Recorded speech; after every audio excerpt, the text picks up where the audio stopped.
So a lot of you guys asked for a real, direct, #real fishing review on this guy right here, the Lowrance Ghost.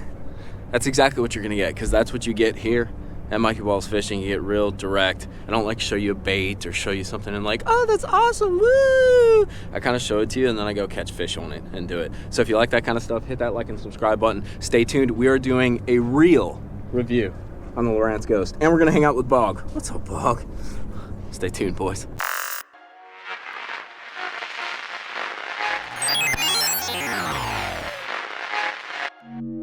What's going on, guys, and welcome to mikeybalzz Fishing. Everybody say hi to Bog. What's up, Bog? Yes, we are fishing.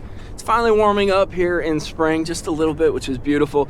But as you guys know, I finally got a trolling motor that has spot lock. It is the Lowrance Ghost. It's one of the new kind of brushless trolling motors that's on the market, and I want to give you kind of a real review out of it. Shout out to my boy Nathan Martin. You can check him out, Nathan Martin Fishing on Instagram. Catches some mag smallies, but he works at Sea Clear Power. They did the install for me.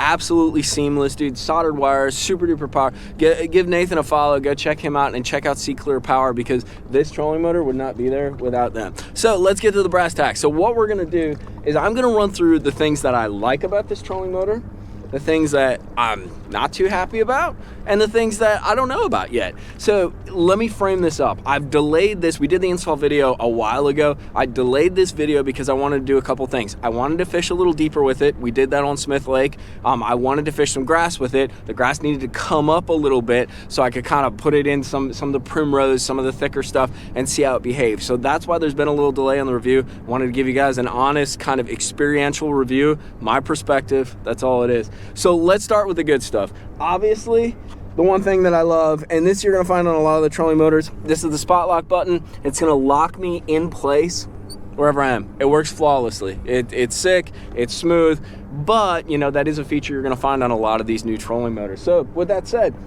other things that are absolutely sick.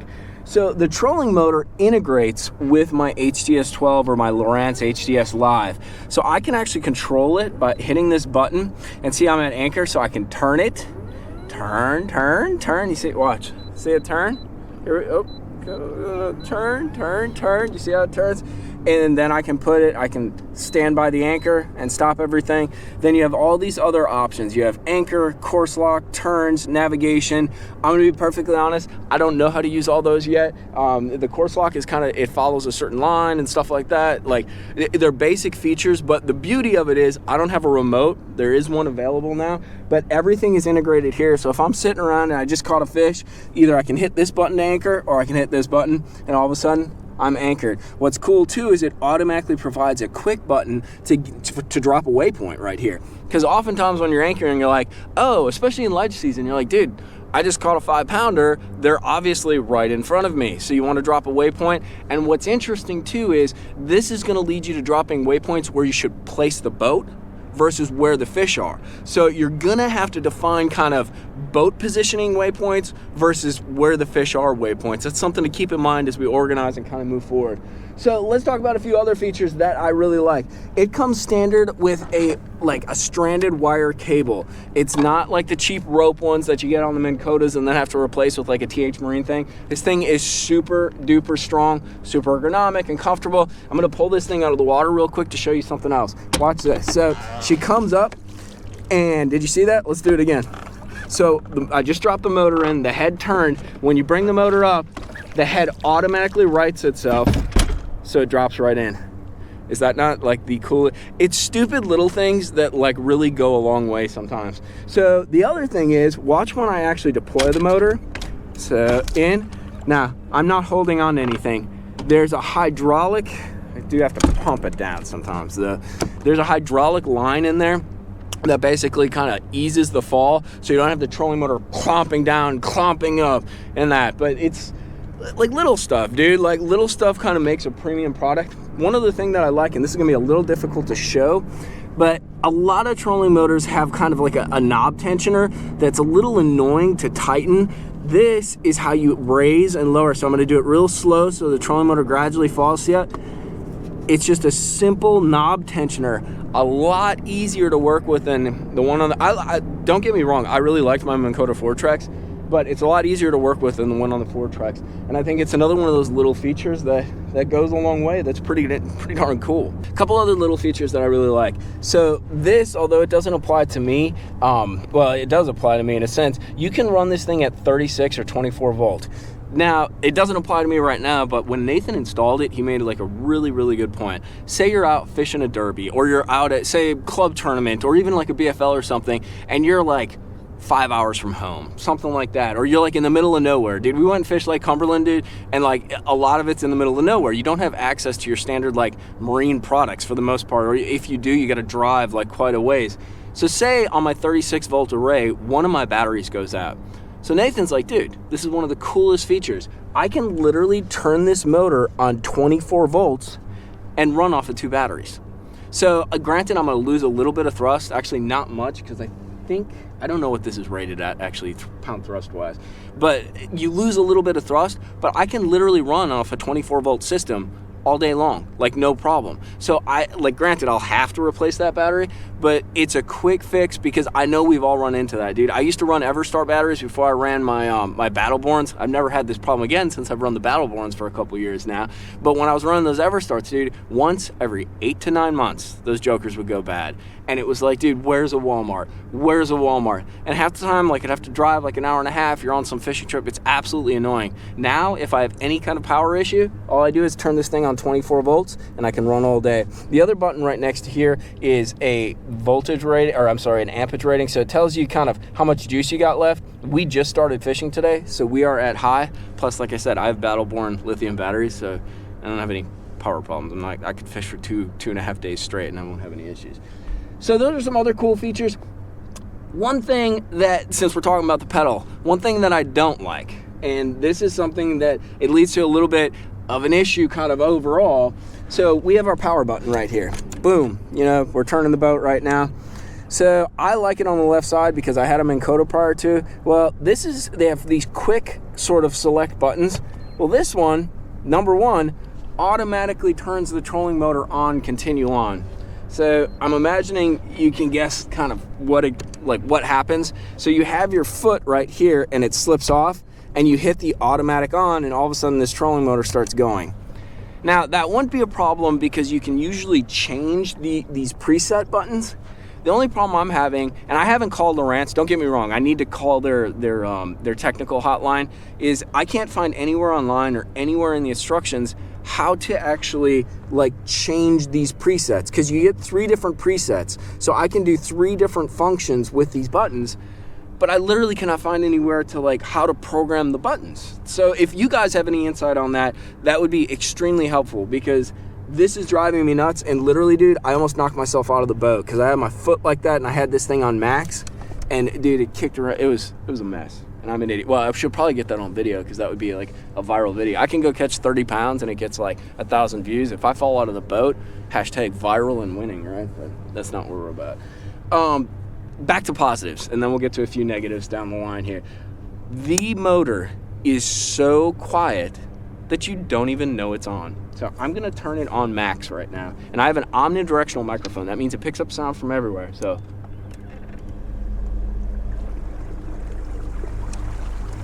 yeah, that's max power, dude. Like super duper max power. The thing is super quiet. I'm gonna turn it on 5, say. Do you hear anything? Probably hear that lawnmower, but you don't hear the trolling motor.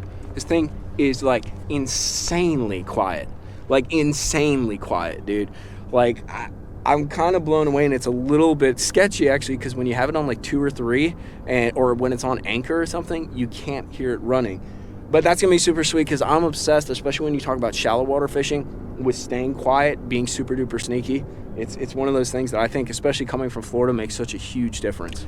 So with the good, let's throw in some, it's not bad, it's just annoying, and I'm not used to it, so it might be something. But listen.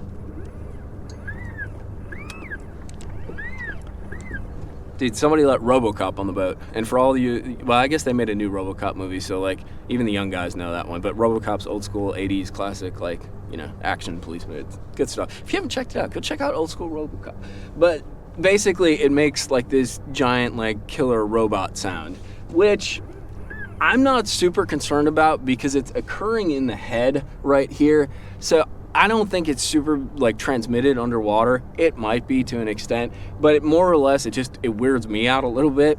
The other thing that I'm not super used to, but I know a lot of guys who run the Minn Kota, the Ultrex, they had a transition period, and I'm really still in it too, is pedal tensioning. If you're coming from, say, a Fortrex or a traditional cable motor, you're not going to be used to the pedal. The pedal is very responsive when it comes to turning. It does not take much weight to move it. It does not take much heel toe. So that's something that's a little weird, but I think I'll get used to it. The problem that I have is from a positioning standpoint, oftentimes I would very much like lean on that trolling motor as I'm using it. So it's gonna take a little time to get used to it. It is what it is. It's just one of those things. All right, one more thing that I'm not super stoked about, it's the prop. So the one thing that everybody loves about a Minn Kota is the prop. It's a wider pitch prop. The blades are pretty sturdy. Like, I've run into docks, rocks, other boats. Like, I've hit all kinds of crap with my prop on my Minn Kota and dinged it up, but I've actually never broken a Minn Kota prop. I am a little concerned. The plastic on this is a little bit flimsy, and it is just small. I almost feel like I'm losing some of the thrust on the motor because the prop is so small. So my hope is, from what I've heard, there's supposed to be some aftermarket props coming out. I want to say Precision Sonar is doing one. I will put an aftermarket prop on here for like a couple reasons. One, I think I'm losing thrust with that smaller prop right there. And two, I do travel, as you guys know, to Florida all the time.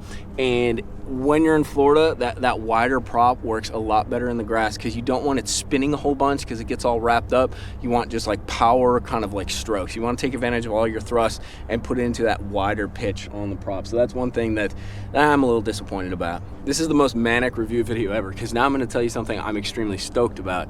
A lot of you guys who have watched the videos for years know that I was obsessed with having a Lowrance Elite 7 on my dash, or not on my dash, but up here at the bow. And I did it for literally one reason. It's because the transducer had down scan.